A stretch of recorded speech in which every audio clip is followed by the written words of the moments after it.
Capítulo 1. La promesa del Espíritu. Era de noche en Jerusalén, la noche más triste desde que el hombre se separara de Dios. La ciudad estaba atestada de peregrinos. El grupito de hombres que había seguido a su Señor durante los años de su ministerio público se había reunido con él alrededor de la mesa pascual, en el aposento alto. Se encontraban en un momento crucial. El símbolo y la realidad convergían. El Hijo de Dios, ciñéndose con una toalla como si fuese un siervo, se arrodilló delante de los hombres pecadores para lavarles los pies. El pan partido y el vino escanciado, símbolos de su pasión inminente, acababan de ser consumidos. Solo escasos minutos separaban las escenas del aposento alto de la lucha en el huerto.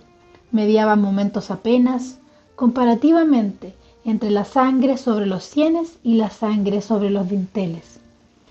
A pesar de que el pastor había estado con las ovejas poco tiempo solamente, pronto sería herido y las ovejas serían esparcidas. Judas se había separado del grupo y una profunda tristeza embargaba a los demás discípulos. Es innecesario analizar su aflicción. Mezclada con ella había cierta medida de egoísmo, aunque la sombra de la separación inevitable había caído sobre ellos. Verdaderamente, era esta una hora crítica. ¿Cómo bebían los discípulos cada palabra de Jesús? Su declaración con respecto a que Él iba donde ellos no podrían seguirlos llevó mayor tristeza y dolor a sus corazones. Hasta ahora, no habían sentido la realidad de la separación que se acercaba. De pronto el maestro procedió a consolar sus corazones. Les habló de unas mansiones que iría a prepararles, pero esto no logró conformarlos, porque la presencia personal de su Señor viviente nunca podría ser reemplazada por mansiones. ¿Qué harían cuando se fuera? ¿A quién se volverían?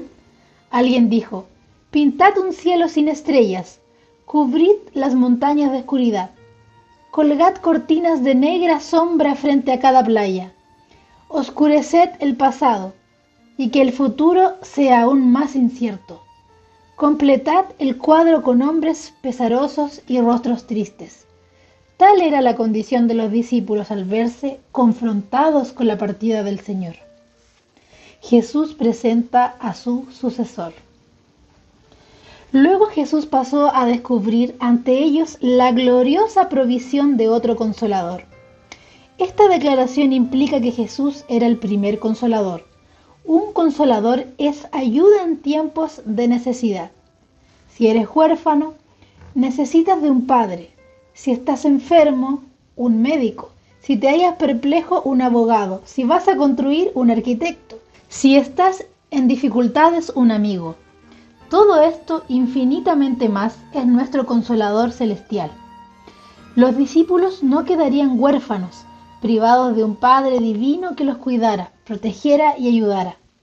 En el momento más impresionable de sus vidas, Cristo les mostró la venida del Espíritu Santo como la culminación de su obra terrenal en favor de ellos y la continuación de su tarea. La recepción del Espíritu Santo constituía el privilegio supremo que pudieran tener, como también hoy lo tiene cada discípulo que espera el regreso corporal y visible de su Señor, para llevarlo a las mansiones celestiales. Notemos lo siguiente. En las enseñanzas de Cristo se hace prominente la doctrina del Espíritu Santo. ¡Qué vasto tema de meditación y ánimo es este! ¡Qué tesoro de verdad añadió al conocimiento de sus discípulos con sus instrucciones relativas al Espíritu Santo, el Consolador! Se espació sobre este tema con el fin de colocar a sus discípulos en la gran prueba que pronto experimentarían para que sintiera ánimo en su gran desilusión. El Redentor del mundo se esforzó por llevar el consuelo más efectivo al corazón de los dolientes discípulos. Pero del amplio campo de asuntos que tenía a su disposición, escogió el tema del Espíritu Santo, el cual inspiraría y confortaría sus corazones. Sin embargo, a pesar de que Cristo dio tanta importancia al tema del Espíritu Santo, ¿cuán poco se considera en las iglesias? Antes de abandonar su magisterio terrenal, Jesús presentó a su sucesor en su discurso de despedida. Estorbado por la humanidad, Cristo no podía estar en todo lugar personalmente. Por lo tanto, convenía a sus discípulos que fuese al Padre y enviase el Espíritu como su sucesor en la tierra. El deseado de todas las gentes, páginas 622-623. Reveló así la formidable realidad de la dispensación del Espíritu. Y este aspecto dispensacional es imposible de sobreestimar. Se basa en la obra terrenal de Cristo, y su inauguración era imposible hasta cuando Él acabara su tarea y ascendiera a los cielos. En Juan 14 y 16, Jesús desarrolló tres verdades colosales. Primero, el prometido advenimiento del Espíritu Santo. Segundo, el carácter y la personalidad del Espíritu Santo. Tercero, la misión u obra del Espíritu Santo. La dispensación del Espíritu. Al analizar estas verdades en el orden enunciado, observamos, primeramente, la explícita declaración acerca de la venida del Espíritu Santo. Resulta impresionante notar que tan ciertamente como los profetas prenunciaron el advenimiento de Jesús, así Él anunció la venida de otro igual que Él y sucesor suyo. Uno ascendía mientras el otro descendía. El mismo reconocimiento y deferencia que los discípulos acordaron a la autoridad de su Señor, habrían de brindar al Espíritu Santo como vicario de Cristo en la tierra. Así como la misión de Cristo debía realizarse en un marco de tiempo determinado, la del Espíritu Santo también tendría límites específicos, del Pentecostés a la segunda venida. El Espíritu es una persona de la Deidad, que vino a la tierra de manera específica, en un tiempo determinado, para realizar una obra particular. Y desde entonces ha estado aquí tan ciertamente como Jesús estuvo durante los 33 años que duró su misión especial. La dispensación en la cual vivimos debe ser para los que lo soliciten, la del Espíritu Santo. Testimonio para los ministros, página 511. Nos hallamos bajo la tutela personal y directa de la tercera persona de la Deidad, tan ciertamente como los discípulos lo estuvieron bajo la dirección de la segunda. El Pentecostés fue, por así decirlo, la sesión inaugural de la obra especial del Espíritu Santo, aunque éste existía y obraba desde tiempos inmemoriales. Muchas biografías de Cristo comienzan con Belén y terminan en el Gólgota, a pesar de que Él existía desde los días de la eternidad. El Espíritu se menciona 88 veces en 22 de los 39 libros del Antiguo Testamento. Las huellas de la tercera persona de la Deidad pueden trazarse a lo largo de los siglos desde el comienzo del mundo. Manifestaciones del Espíritu en el Antiguo Testamento. El Espíritu Santo se hallaba presente en la creación, moviéndose sobre la faz del caos, y fue el agente productor del cosmos. También se lo menciona específicamente en conexión con la humanidad, pero antes del Pentecostés vino a la tierra más como visitante pasajero, con el fin de capacitar a ciertos hombres para la realización de tareas especiales y no para actuar constantemente entre ellos. Descendió sobre ciertos individuos, obrando a través de ellos o revistiéndolos de un poder formidable para efectuar acciones particulares. Luchó con los hombres, en Génesis 6:3. Concedió pericia a Bezaleel, Éxodo 31 del 3 al 5. Dio fuerzas a Sansón, Jueces 14:6. De modo que el Espíritu Santo hizo de los seres humanos sus instrumentos en el cumplimiento de tareas o la transmisión de mensajes. También fueron como estos los casos de Josué, en Números 27:18, Gedeón, en Jueces 6:34, Saúl en 1 de Samuel 10:10 y David en 1 de Samuel 16:13. Notemos: Durante la era patriarcal, la influencia del Espíritu Santo se había revelado a menudo en forma señalada, pero nunca en su plenitud.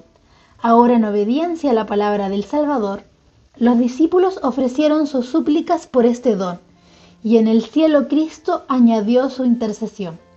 Reclamó el don del Espíritu para poder derramar sobre su pueblo. Los Hechos de los Apóstoles, página 31. De especial significado es el hecho de que en el Antiguo Testamento nunca se habla del Espíritu como el Consolador, el Espíritu de Jesucristo, en Filipenses 1:19, o el Espíritu de su Hijo, en Gálatas 4:6, u otras expresiones similares, sino como el Espíritu de Dios, el Padre.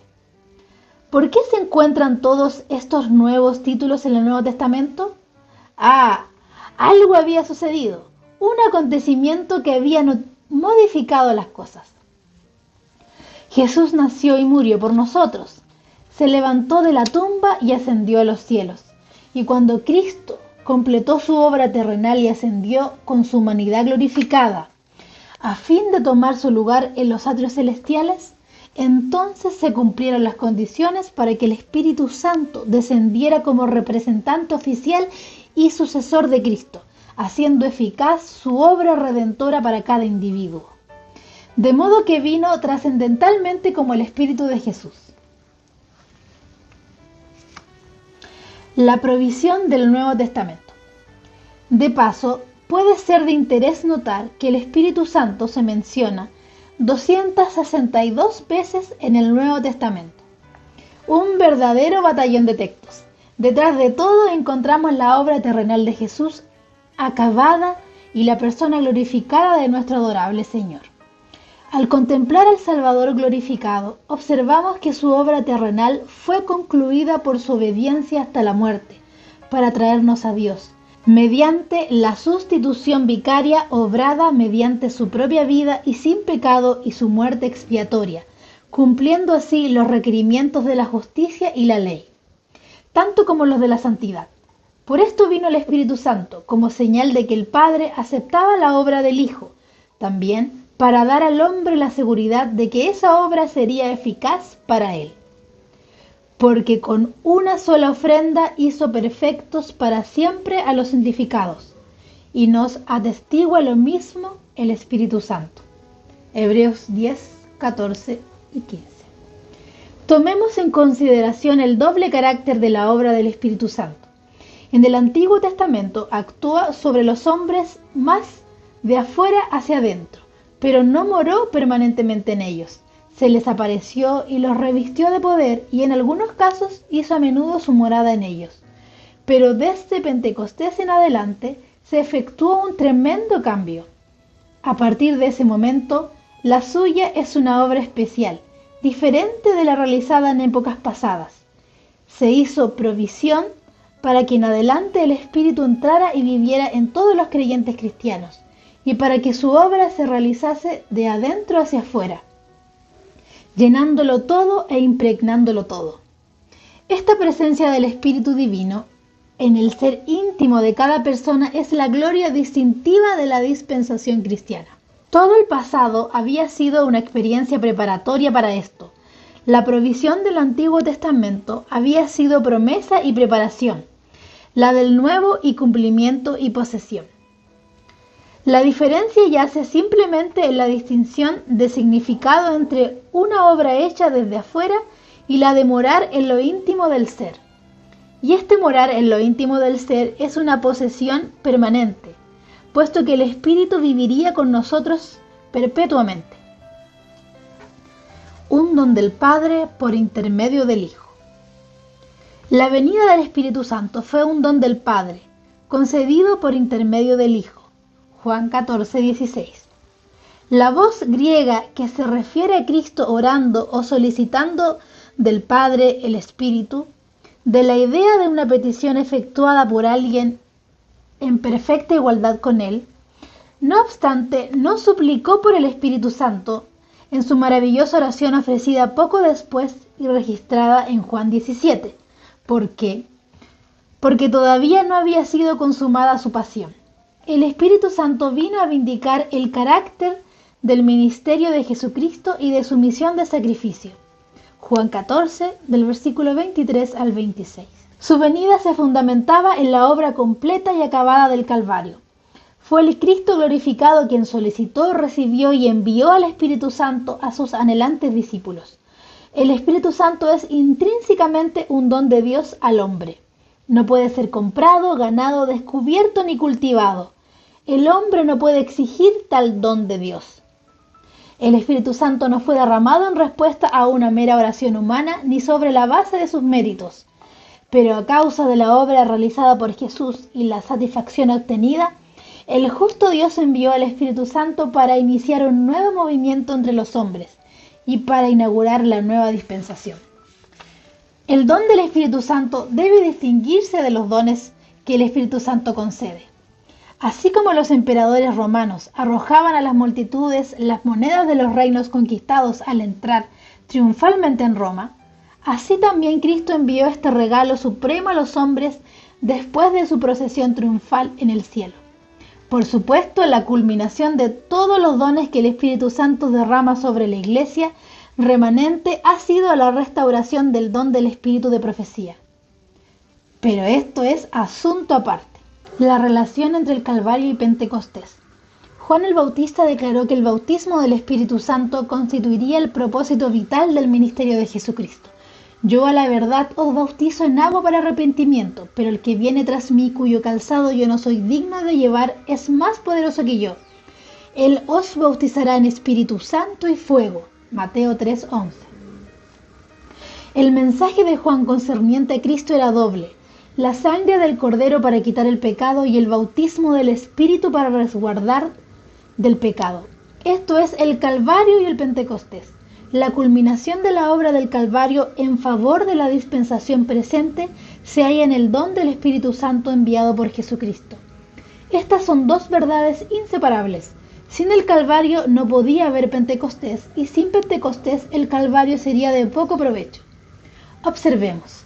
El Espíritu Santo era el más elevado de todos los dones que podía solicitar de su Padre para la exaltación de su pueblo.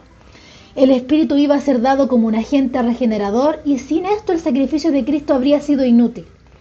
El poder del mal se había estado fortaleciendo durante siglos, y la sumisión de los hombres a este cautiverio satánico era asombrosa. El pecado podía ser resistido y vencido únicamente por la poderosa intervención de la tercera persona de la deidad, que iba a venir no con energía modificada, sino en la plenitud del poder divino. El Espíritu es el que hace eficaz lo que ha sido realizado por el Redentor del mundo. Por el Espíritu es purificado el corazón, por el Espíritu llega a ser el creyente partícipe de la naturaleza divina. Cristo ha dado su Espíritu como poder divino para vencer todas las tendencias hacia el mal, hereditarias y cultivadas, y para grabar su propio carácter en la Iglesia. El deseado de toda la gente es página 625. Si no fuera por la atmósfera que rodea nuestro planeta Tierra, el Sol brillaría sobre nosotros tan fríamente como una estrella rutilante. La atmósfera que envuelve la Tierra recibe sus rayos y los transforma en calor, luz y color. Del mismo modo, si no fuera por el Espíritu Santo, Cristo, sentado a la diestra del Padre, podría ser adorado solamente como un Señor resucitado y ascendido. Pero el Espíritu Santo lo revela a nuestros corazones como la luz, la vida y la verdad. Y como sucede cuando miramos a través de un telescopio, que no vemos las lentes sino el objeto que éstas acercan, así tampoco vemos al Espíritu Santo cuando lo miramos, sino a Jesús solo. La cruz se comprende mucho más fácilmente porque el derramamiento de sangre es externo y visible, y es para todos, mientras que el don del Espíritu es interno y invisible, y solo para el discípulo amante y obediente. Su morada en el ser interior, por ser una realidad espiritual, no es fácilmente comprendida ni aceptada como verdad práctica. La sangre del Calvario purifica el templo del alma, pero la provisión divina es más amplia. Según esta, nada menos que la plena ocupación de la morada interior por parte del Espíritu satisfará jamás a Dios o al hombre. La presencia personal de Cristo localizada. El bautismo del Espíritu no se produjo durante los 3 años del ministerio terrenal de Cristo. Era imposible a causa de la localización y las limitaciones de su humanidad y porque aún no había venido el Espíritu Santo, porque Jesús no había sido aún glorificado. Juan 7:39. De modo que durante su carrera terrenal Jesús nunca bautizó con el Espíritu Santo. Entre sus últimas palabras figura el encargo de esperar el prometido bautismo después de su partida. Y estando juntos les mandó que no se fueran de Jerusalén, sino que esperasen la promesa del Padre, la cual les dijo: oísteis de mí. Porque Juan ciertamente bautizó con agua, mas vosotros seréis bautizados con el Espíritu Santo dentro de no muchos días. Hechos 1, 4 y 5.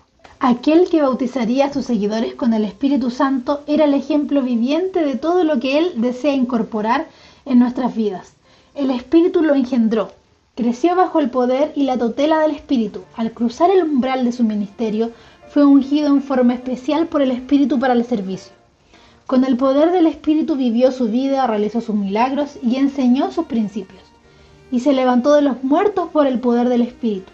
De la cuna a la tumba, el Espíritu Santo vivió dentro de él. La humanidad de Cristo estaba unida con la divinidad. Fue hecho idóneo para el conflicto mediante la permanencia del Espíritu Santo en él. Y él vino para hacernos participantes de la naturaleza divina. Recordemos que la encarnación de Cristo, su vida inmaculada y su muerte redentora, su resurrección y ascensión, así como la iniciación de su obra mediadora, fueron absolutamente indispensables, a la vez que eran pasos preliminares para este solo fin. Cristo nos redimió de la maldición de la ley, hecho por nosotros maldición.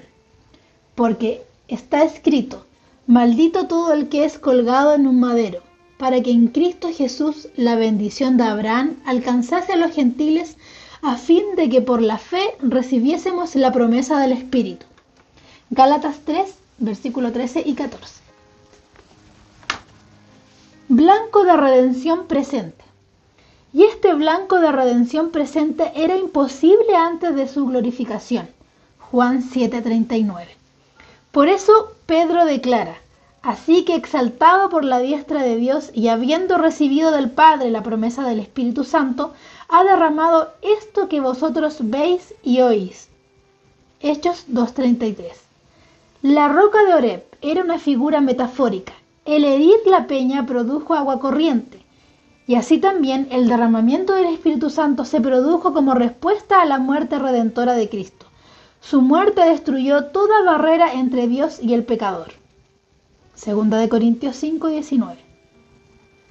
La aceptación del sacrificio del Hijo por parte del Padre era la condición indispensable de nuestra justificación. Pero solamente la venida del Espíritu Santo podía aplicar los resultados de ese sacrificio, haciendo efectivo en nosotros lo que Cristo realizó por nosotros. Al perfeccionar su naturaleza humana, Jesús pudo entonces transmitir lo que antes era imposible. Y la tarea del Espíritu Santo en esa dispensación consiste en aplicar y transmitir individualmente la obra redentora de Cristo a los corazones humanos, regenerándolos, justificándolos y santificándolos, al mismo tiempo que comunicándoles la vida misma de nuestro Señor resucitado, mientras esperamos su segunda venida física tangible.